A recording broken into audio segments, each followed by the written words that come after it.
Hello everyone. तो क्या हाल चाल है आप सभी के। उम्मीद करते हैं सब अच्छे से होंगे और आप लोगों का जो आज एग्ज़ाम है वो भी एग्ज़ाम का तैयारी आप लोग अच्छे से कर लिए होंगे। ठीक है, तो आप लोगों का यहाँ पे इस वीडियो में रिवीजन के तौर पे यहाँ पे एमसीक्यू का 30 क्वेश्चन लाए हैं। ठीक है, एमसीक्यू का आपका 30 क्वेश्चन है जो इम्पॉर्टेंट है आप लोगों का, साथ ही साथ रिवीजन भी हो जाएगा और ये क्वेश्चन आपको एग्जाम में देखने को भी मिल सकता है। ठीक है, ये जो क्वेश्चन यहाँ पे हम लोग अभी सॉल्व करेंगे ये क्वेश्चन आपको एग्जाम में देखने को मिल सकता है, सेम पैटर्न में आपका एग्जाम में रहेगा, इसका तो गारंटी है। तो जो आपका एग्जाम में आएगा क्वेश्चन, जो यहाँ पे क्वेश्चन लिए हुए हैं हम, उसी पैटर्न में आपका एग्जाम में क्वेश्चन को देखने को मिलेगा। ठीक है, चलिए फटाफट से यहाँ पे हम लोग पढ़ते हैं। और पढ़ने से पहले अगर आप हमारे चैनल पे नए हैं तो चैनल को सब्सक्राइब कर लीजिएगा और बेल आइकन को प्रेस भी कर लीजिएगा ताकि आप लोगों को ऐसा वीडियो मिलता रहे। ठीक है, और साथ ही अपने फ्रेंड्स के साथ शेयर भी कर लीजिएगा। चलिए शुरू करते हैं इस वीडियो को। तो आप लोगों को यहाँ पे जल्दी से क्या करना है, इसका हम लोग फास्ट काम करेंगे। क्या है कि जो भी क्वेश्चन यहाँ पे आएगा फास्ट तरीके से जल्दी से कैलकुलेट करना चाहेंगे और टाइम बताना चाहेंगे। ठीक है ना। चलिए, क्या है यहाँ पे 225 का अभाज्य गुणनखंड के गुणनफलों के रूप में लिखा जा सकता है। तो देखिए 225 लिखना है। ठीक है, 225 लिखना है। तो यहाँ पे 225 को क्या करते हैं, यहाँ पे 225 को देखिए, एक तो पहले दिमाग लग गया होगा कि ये दो दो वाला तो आएगा नहीं। ठीक है, जहाँ जहाँ दो दो आ रहा है ये तो आएगा नहीं, समझ आ रहा है, क्योंकि दो तो इवन नंबर है और इवन नंबर का मल्टीप्लिकेशन इवन बनाता है। तो ये डायरेक्ट हो गया ए नंबर ऑप्शन। समझ में आया। चलिए यहाँ पे कह रहा है 130 तथा 130 तथा 420 का निकालना है महत्तम समापवर्तक, मतलब एचसीएफ निकालना है। अच्छा दिया हुआ है 10 दिया हुआ है, सॉरी एचसीएफ यहाँ पे 10 दिया हुआ है। कह रहा है इसका 130 तथा 420 का लघुत्तम समावर्तक मतलब एलसीएम निकालना है। अच्छा एचसीएफ दिया हुआ है 2 नंबर का, एलसीएम निकालना है। तो क्या आप लोग पढ़े होंगे, एलसीएम गुने एचसीएफ 2 नंबर का ये बराबर होता है उन दोनों नंबर के मल्टीप्लिकेशन के। खत्म, यहीं से निकल गया। क्या हो जाएगा, एलसीएम तो निकालना था, एचसीएफ दिया हुआ है 10 बराबर ए गुने बी यानी 130 गुने 420 हो जाएगा। यानी एलसीएम कितना हो गया, 130 गुने 420 बटा 10 है ना। देखिए 10 से 0 से 0 कटा, यहाँ पे हुआ 130 गुने 42, 130 गुने 42 हो गया आंसर। ठीक है, तो अब यहाँ पे 42 से 13 को गुना करते हैं, आखिर में 0 लगा देंगे। 3 दूनी 6 हो गया, 4 तिया 12, 2 एकम 2, 4 एकम 4, यहाँ से 6 हुआ, यहाँ पे 4 हुआ, यहाँ पे 4 और 1 5, एक 0 को छोड़े हुए तो 0 लगा देंगे। तो यहाँ पे हुआ 5460। ठीक है, दूसरा नंबर यहाँ पे आंसर हो गया। ध्यान रखना, देखिए फॉर्मूला दिमाग में रखना है, रिवीजन कर रहे हैं, जल्दी जल्दी हो जाएगा काम खत्म। चलिए देखिए तीसरा नंबर कह रहा है कि यदि एचसीएफ दिया हुआ है एलसीएम दिया हुआ है तो ए का मान बताओ। ठीक है, तो क्या हो जाएगा, सेम फॉर्मूला लगाएंगे। क्या हो जाएगा कि जो एचसीएफ गुने एलसीएम ये बराबर होगा ए गुने 8 के, 8 तिया 24 कटा, 4 तिया 12, ए का 12 आ गया, खत्म। सी नंबर हो जाएगा। अगला सवाल कह रहा है कि एक धनात्मक संख्या 4q + 1 का रूप का है तो यह संख्या निम्न में से क्या है, सम, विषम, अपरिमेय या फिर जीरो। जीरो तो हो नहीं सकता और दूसरी बात सम भी नहीं हो सकता। अब ये विषम होगा या अपरिमेय होगा देख लीजिए। देखिए जब q का वैल्यू यहाँ पे 2 लें, ठीक है, q का वैल्यू यहाँ पे 2 लें, 4 दूनी 8 और 1 9 हुआ, तो 9 तो अपरिमेय हुआ नहीं। या फिर ऐसे समझिए 4 का वैल्यू 1 ले लें तो 4 और 4 यहाँ पे 4 एकम 4, 4 और 1 5, 5 यहाँ पे अपरिमेय हुआ नहीं, यानी यहाँ पे क्या हो जाएगा, विषम संख्या। समझ में आया, कैसे समझ में आता है। चलिए अगला सवाल देखिए। अगला सवाल क्या है यहाँ पे कि द्विघात बहुपद दिया हुआ है कि शून्यकों का गुणनफल क्या है। शून्यकों का गुणनफल ये होता है क्या, c बटा a। देखिए यहाँ पे c कितना दिया हुआ है, c यहाँ पे है 2 और a यहाँ पे 1 है, यानी 2 हो जाएगा, खत्म, ऑप्शन सी। ठीक है, चलिए अगला सवाल देखिए। कह रहा है यदि शून्यकों का योग तथा गुणनफल क्रमशः 3 और -2 हो तो द्विघात बहुपद क्या होगा। यहाँ पे क्या कह रहा है, गुणनफल का योग और शून्यक का योग और गुणनफल दिया हुआ है। तो देखिए जानते हैं हम लोग कि होता है x² - alpha + beta x + alpha × beta, जब अल्फा बीटा अगर शून्यक हो तो। अब यहाँ पे क्या किया, शून्यक का योग दे दिया है 3, यानी यहाँ पे हो गया -3x और यहाँ पे हो जाएगा -2, क्योंकि यहाँ पे गुणनफल भी दिया हुआ -2। तो यहाँ पे ऑप्शन यहाँ पे मैच कर रहा है हम लोग का सी, हम लोग को यहाँ पे मैच किया ऑप्शन सी। ठीक है, चलिए अगला सवाल देखिए। अगला सवाल यहाँ पे कह रहा है कि किसी बहुपद px के लिए ग्राफ आकृति में दिया गया है, बहुपद के शून्यकों की संख्या क्या होगी। बहुपद में शून्यकों की संख्या क्या होगी। देखिए सिंपल सा आप लोग याद होगा, बहुत बार बता के भाई थक गए हैं अब हम, कि शून्य उतना ही होगा जितना बार एक्स एक्सिस को कट किया होगा। ठीक है, तो यहाँ पे देखिए टोटल 3 बार एक्सिस को कट किया है, इसीलिए इसके पास शून्य कितना हो जाएगा 3। ऑप्शन दिखेगा, मार दीजिए 3। कहाँ पे ऑप्शन दिखा, यहाँ पे दिखा, डी नंबर, खत्म। चलिए अगला सवाल देखिए। अगला कह रहा है यहाँ पे कि समीकरण युग्म यहाँ पे दिया हुआ है का अद्वितीय हल होगा, अनेक हल होगा, पूछा जा रहा है कि 2 हल होगा, कोई हल नहीं होगा, बताओ क्या है। ठीक है, तो पहले तो निकालना होता है A1 बटा A2, तो A1 बटा A2 किए तो क्या हो जाएगा। देखिए यहाँ पे A1 2 है, A2 4 है, यानी 2 बटा 4 हुआ, ये कटा 1 बटा 2 आया। अब निकालेंगे B1 बटा B2, तो B1 बटा B2 कितना हो जाएगा, यहाँ पे 3 है, यहाँ पे माइनस में 5 है, तो यहाँ पे देखें तो A1 बटा A2 ये बराबर नहीं आया B1 बटा B2 के, तो डायरेक्ट कह देंगे कि अद्वितीय हल होगा। ठीक है, क्योंकि ये कंडीशन ही होता है आपका अद्वितीय हल का। चलिए अगला सवाल देखिए, क्या समीकरण युग्म y बराबर 0 और y बराबर -5 का हल है ना। y बराबर 0 और y बराबर -5 का हल है। ठीक है, तो यहाँ पे अगर देखें तो कह रहा है y बराबर 0, तो y बराबर 0 ये रहा।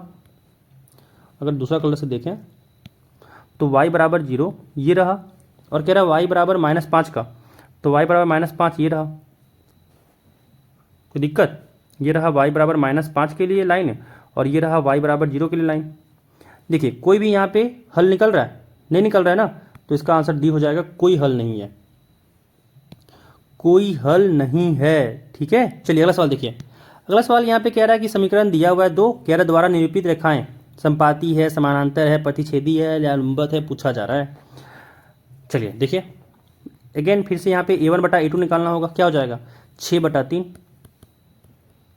3 से 6 कटा 2 बार में। अब निकालेंगे B1 बटा B2, B1 यहाँ पे -2 है, B2 यहाँ पे माइनस में 1 है, माइनस से माइनस कटा, यहाँ पे भी आ गया 2।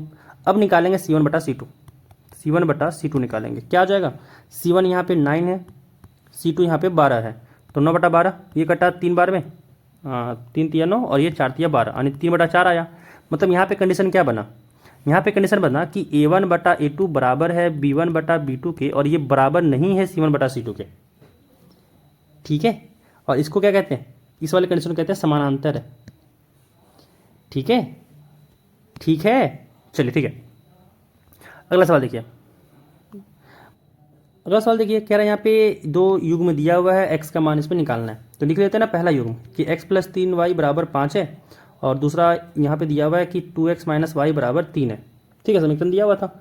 देखिए यहाँ पे 3y है, यहाँ पे y है, x का मान चाहिए, तो y को एलिमिनेट करते हैं, y को यहाँ पे गायब करते हैं, तो क्या हो जाएगा, इसको 1 कहते हैं इक्वेशन, इसको 2 कहते हैं इक्वेशन। दूसरे वाले में 3 गुना करेंगे, क्योंकि y के साथ यहाँ 3 है, y के साथ यहाँ पे -1 है, तो 3 से गुना करेंगे, काम हो जाएगा। यहाँ पे हो जाएगा x प्लस में 3y बराबर 5, और यहाँ से जब 3 गुना किए तो हो गया 6x माइनस में 3y बराबर 3 तिहाई 9। ठीक है, अब यहाँ पे कितना हुआ, जब ऐड करेंगे तो कट जाएगा, 6 और 1 7x हो गया बराबर 9 और 5 हो गया 14, यानी x हो गया 14 बटा 7, कट गया 2 आ गया, यानी x का मान यहाँ हो गया 2। ठीक है, y से मतलब नहीं है, जब y निकालने ही नहीं बोला तो y से मतलब ही क्यों रखें। ठीक है ना, जो काम का है भाई वही काम करेंगे हम लोग। चलिए अगला सवाल देखिए। कह रहा है यहाँ पे कि यदि x बराबर 2 है, y बराबर 3 है, समीकरण इतना है, कोई एक हल हो तो k का मान बताओ। कुछ नहीं, x का वैल्यू रखो, y का वैल्यू को, काम खत्म। क्या हो जाएगा, 2 × 2 जोड़ y की जगह पे 3 हो जाएगा, यहाँ पे 2 दूनी 4 प्लस 3, यहाँ पे 4 और 3 7 हो गया, d हो जाएगा। ठीक है, यहाँ पे d हो जाएगा। चलिए अगला देखिए, क्या समीकरण युग्म में दिया हुआ यहाँ पे ये और ये, कह रहा है एक हल क्या होगा, एक हल क्या होगा। देखिए सिंपल सा क्या करना है, तो यहाँ पे ना वैल्यू को पुट करके ही चेक कर लो, खत्म कहानी। बी को रखो, देखो तुमको सॉल्यूशन मिल जाएगा। 9 7 को जोड़ेंगे 16 होगा, 9 में से 7 घटेगा 2 बचेगा, खत्म 13 खत्म, बात हो गया। चलिए अगला सवाल देखिए, क्या द्विघात समीकरण की घात निम्नलिखित से है, यहाँ पे घात 2 हो जाएगा। द्विघात समीकरण की जो घात होता है वो, देखिए द्विघात में द्वि होगा ना, 2 घात होगा, खत्म हो गया। अगला सवाल, द्विघात समीकरण दिया हुआ यहाँ पे, कह रहा है मूल कैसा होगा, तो पहले क्या निकालना पड़ता है, विविध कर, डी निकालना पड़ेगा, b² - 4ac। इसको में देखें तो a यहाँ पे 1 है, b यहाँ पे -6 है, c यहाँ पे 1 है, डी निकालते हैं। डी निकालते हैं, क्या हो जाएगा बी का स्क्वायर मतलब -6 का स्क्वायर -4 गुने ए यहाँ पे 1 है और सी अभी यहाँ पे 1 है। -6 का स्क्वायर किए -6 का स्क्वायर किए तो यहाँ पे 36 हुआ, -4 गुने 1 4 ही हो जाएगा, यानी 36 में से 4 गया तो 32 बचा, जो 0 से बड़ा होता है। और जब यहाँ पे वितकर 0 से बड़ा होता है तो कहते हैं जो आपका मूल होगा वो वास्तविक होगा तथा असमान होगा। ठीक है, चलिए ये भी सवाल खत्म। अगला सवाल देखिए, कह रहा है x² + 3x + 2 = 0 का मूल अल्फा बीटा हो तो अल्फा प्लस बीटा का मान क्या होगा। देखो अल्फा प्लस बीटा जो होता है वो होता है -b/a, है ना। और यहाँ पे अगर देखें तो a 1 है, b यहाँ पे 3 है और c यहाँ पे 2 है, तो -b/a है, b यहाँ पे 3 है तो हो गया -3/1 यानी -3 हो गया। आंसर जो हो गया डी, आंसर हो गया यहाँ पे डी। ठीक है, चलिए अगला सवाल। अगला सवाल यहाँ पे कह रहा है कि वितकर क्या होगा, है ना। यहाँ पे दिया हुआ है द्विघात समीकरण, कह रहा है वितकर निकालना है। सेम फॉर्मूला कि b² - 4ac। देखिए यहाँ पे a कितना है 1 है, b यहाँ पे -6 है और c यहाँ पे 3 है। देखिए यहाँ पे तो b का स्क्वायर करना था, मतलब -6 का स्क्वायर -4 गुने 1 गुने 3, है ना, क्योंकि a यहाँ पे 1 है, c यहाँ पे 3 है। -6 का स्क्वायर किया 36 हुआ, -4 दिया यहाँ पे 12 हो गया, और 36 में से 12 गया तो यहाँ बचा 24। कहीं ऑप्शन नहीं दिखा, यहाँ पे कहीं ऑप्शन दिखा ही नहीं, कुछ तो गड़बड़ है दया। 6 का स्क्वायर 36 -4 तिया 12, 36 में से 12 गया 24। ऑप्शन में कुछ गड़बड़ी लग रहा है बच्चों, कोई नहीं मना लेंगे इसको, चलिए कोई नहीं, यहाँ पे इसको कह देते हैं ये 24 है और ऑप्शन डी मारते हैं, जहाँ चाह वहाँ रहा। ठीक है ना, चलिए अगला सवाल देखिए, कह रहा है यदि द्विघात समीकरण का कोई वास्तविक मूल नहीं हो निम्न में से कौन सा सत्य है। देखिए अगर ऐसा कुछ आपका एग्जाम में दिखे कि भाई आंसर मैच ही नहीं करे तो कोई भी मार के आ जाना है, खाली नहीं छोड़ना है, खाली छोड़िएगा तो मार्क्स नहीं मिलेगा। ठीक है ना, चलिए देखिए, कह रहा यदि द्विघात समीकरण का कोई वास्तविक मूल नहीं हो निम्न में से कौन सत्य है। कोई वास्तविक मूल नहीं होने के लिए जो आपका वितकर होगा वो 0 से छोटा होगा। ठीक है, तो यहाँ पे सी इसका आंसर हो जाएगा। चलिए अगला सवाल देखिए, क्या यदि द्विघात समीकरण x² - 2x + k = 0 का मूल समान हो तो k का मान ज्ञात करें। ठीक है, मूल समान है मतलब d = 0 लगाना होगा। यहाँ पे a देखिए 1 है, b यहाँ पे -2 है, c यहाँ पे k है। ठीक है, तो d = 0 लगाएंगे, यानी b² - 4ac = 0 लगाएंगे। b यहाँ पे हो गया -2 का स्क्वायर -4 गुने a यहाँ पे 1 है और c यहाँ पे k है, तो ये हो गया 0, यानी -2 का स्क्वायर हो गया 4 और यहाँ पे -4k = 0 हो गया। -4k को उधर कर देंगे तो 4k हो जाएगा। k से यहाँ देखो 4 से 4 कटा 1 आया तो k का वैल्यू 1 हो गया। यहाँ पे इसका आंसर हो गया बी, इसका आंसर यहाँ पे आ गया बी। ठीक है, चलिए अगला सवाल देखिए। अगला सवाल यहाँ पे कह रहा है कि द्विघात समीकरण इसका मूल प्राप्त करें। ठीक है, मूल निकालना है, तो यहाँ पे अगर देखें तो यहाँ पे -6 आया है ना, इसको तोड़ना है कि -1 हो जाए। तो देखिए यहाँ पे तोड़े -3x + 2x - 6 = 0 हो जाएगा। x को यहाँ पे कॉमन लिए तो हुआ x - 3 और यहाँ से जब +2 कॉमन लिए तो यहाँ से ही बचा x - 3 = 0 हो गया। और दोनों जगह से x - 3 कॉमन हुआ तो यहाँ बचा x + 2 = 0, यानी x का वैल्यू 3 आया, x का वैल्यू -2 आया, तो -2 और 3 इसका आंसर हो जाएगा। -2 और 3 इसका आंसर हो जाएगा, मतलब मूल। ठीक है ना, तो सी इसका आंसर हो गया। चलिए अगला सवाल देखिए, कह रहा है कि ए तथा प्रथम पद ए तथा सार्वंतर डी वाला एपी का nवां पद क्या होता है। तो याद रखिएगा an होता है a + n - 1d, जहाँ मिले टिक मार दीजिए, ऑप्शन डी। ठीक है, चलिए अगला सवाल कह रहा है देखिए कि 10 7 4 एक एपी दिया हुआ है, कह रहा है इसका तीसवां पद निकालना है। ठीक है, तो यहाँ पे गौर से देखें तो पहला पद तो यहाँ पे 10 है। अगर यहाँ पे गौर से देखें तो पहला पद हम लोग क्या मिला, पहला पद यहाँ पे 10 मिला। और अगर डी की बात करें सार अंतर की, तो यहाँ से क्या हो जाएगा 7 - 10, तो मतलब डी यहाँ -3 हो गया। अब कह रहा है ए तीसवां निकालना है, तो ए 30 क्या हो जाएगा, फॉर्मूला से याद है, अभी फॉर्मूला लिखे थे हम लोग, तो क्या था यहाँ हो जाएगा a + n - 1d होता है, यानी 30 - 1 यानी 29d। कोई दिक्कत, देखिए a यहाँ पे 10 है प्लस 29 गुने d यहाँ पे -3 है, तो यहाँ से हो गया 10, क्योंकि माइनस है तो माइनस हो जाएगा, 29 गुने 3 किए तो यहाँ पे हो गया 87। ठीक है, और 10 में से 87 घटाएं तो माइनस में 77 आ गया। ऑप्शन यहाँ पे हो जाएगा सी, ऑप्शन यहाँ पे हो जाएगा सी। कोई दिक्कत, चलिए अगला सवाल देखते हैं। अगला सवाल देखते हैं अब, देखिए अगला सवाल क्या कह रहा है, यहाँ पे कह रहा है कि ए पी दिया हुआ है आपका, कह रहा है कौन सा पद 27 होगा। ए पी यहाँ पे दिया रहा है, क्या कौन सा पद 27 होगा, देखते हैं। तो यहाँ पे प्रथम पद यहाँ पे दिया हुआ है 5 और सार अंतर दिया हुआ 7 में से 5 घटाएं तो आ गया 2। अब कह रहा है कौन सा पद 27 है, तो मान लेंगे कि nवां पद जो है वो 27 है। ठीक है, nवां पद जो है वो 27 है। अब यहाँ पे फॉर्मूला लगाइए, a plus N minus 1d बराबर 27 होगा। a का वैल्यू 5 है, 5 रखें, n माइनस 1, d का वैल्यू 2 है, 2 रखें, यहाँ पे हुआ 27। अब देखिए n माइनस 1 गुने 2 बराबर हो गया 27 माइनस 5, और 27 में से 5 गया तो यहाँ बचा 22। ठीक है, यहाँ से हो गया n माइनस 1 और गुने 2, 2 से 22 कटा है 11 बार में, यानी n माइनस 1 बराबर आ गया 11, तो n बराबर हो गया 11 प्लस 1 यानी 12। तो n का यहाँ पे मान आ गया 12, ऑप्शन ए हो जाएगा। ठीक है, चलिए अगला सवाल देखिए।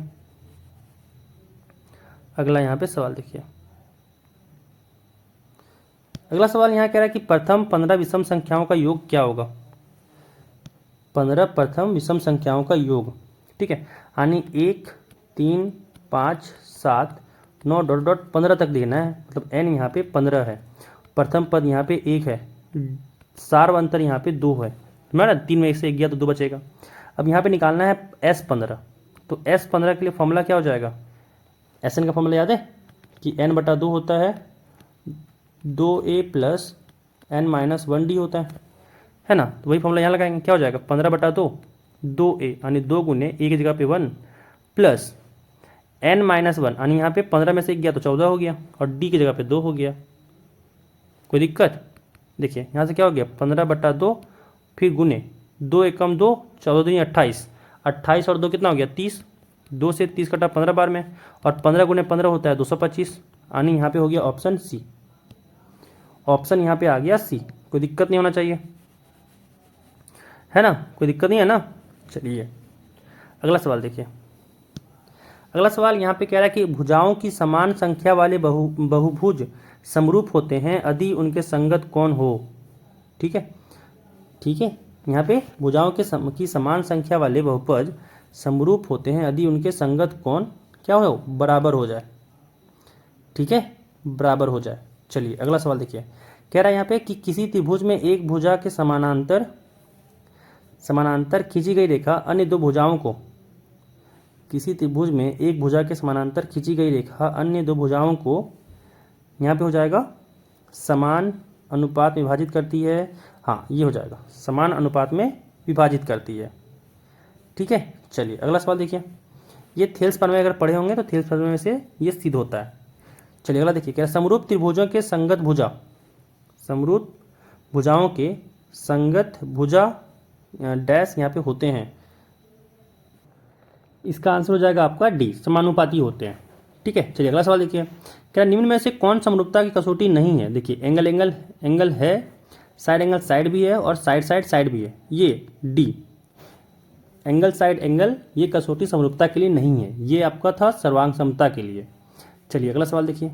29 नंबर यहाँ पे कह रहा है कि एक समलंब ABCD जिसमें AB जो है वो यहाँ पे समानांतर है CD के, कह रहा है विकर्ण परस्पर बिंदु O पर प्रतिच्छेद करते हैं यदि AB जो है वो 2 CD के बराबर हो तो त्रिभुजों AOB तथा COD के क्षेत्रफलों का अनुपात क्या होगा।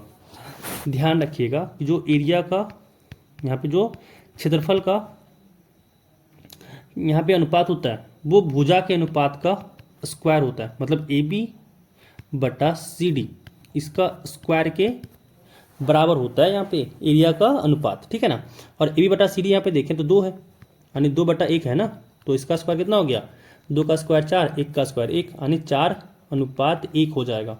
आंसर सी हो जाएगा। ठीक है, अब यहाँ पे कह रहा है कि कर्ण का स्क्वायर बराबर लंब का स्क्वायर प्लस आधार का स्क्वायर हो तो वह कैसा त्रिभुज होगा, तो ये हो जाएगा समकोण त्रिभुज। ठीक है, तो 30 का यहाँ पे सी हो गया। चलिए, तो यहाँ पे ये सारे जो 30 क्वेश्चन थे आपके वो खत्म, है ना। और ये क्वेश्चन जो आपका यहाँ पे दिखा वो बहुत सारे क्वेश्चन यहाँ पे आपको ऐसे दिखेंगे जो आपका एग्जाम में डायरेक्ट दिखने को मिलेगा। और अगर कोई क्वेश्चन डायरेक्ट नहीं मिल रहा है तो आपको याद रखिए ऐसा ही पैटर्न मिलेगा, सॉल्व आपको ऐसे ही करवाया जाएगा, डाटा आपका अलग हो सकता है वहाँ पे। ठीक है, तो इस वीडियो में बस इतना ही। ऑल दी बेस्ट आपको आपके एग्ज़ाम के लिए, अच्छे से एग्ज़ाम दीजिए और पेपर पूरा भर के आइएगा। ये नहीं कि भाई कोई क्वेश्चन छूट गया तो कुछ ना कुछ लिखना है। अगर आपके पास टाइम है और कोई क्वेश्चन आपसे नहीं बन रहा है तो कुछ ना कुछ उसके बारे में लिखिएगा जरूर, क्योंकि वहाँ पे नंबर आपको मिलेगा, स्टेप मार्किंग आपको मिलता है। ध्यान रखिएगा, कोई चीज़ जैसे लिख दिए हो तो काट के मत आइएगा, जो लिखे हैं उसको रहने दीजिएगा। क्या पता आपको वहाँ पे नंबर आपका सही है, आपको लग रहा है कि गलत हो, है ना। हाँ, चेक करना आपका फर्ज बनता है कि भाई चेक कर लें सही है कि गलत है ना। ठीक है, तो और पूरा बढ़िया से पेपर दीजिएगा। ठीक है, मिलते हैं फिर अगले वीडियो में, तब तक के लिए बाय।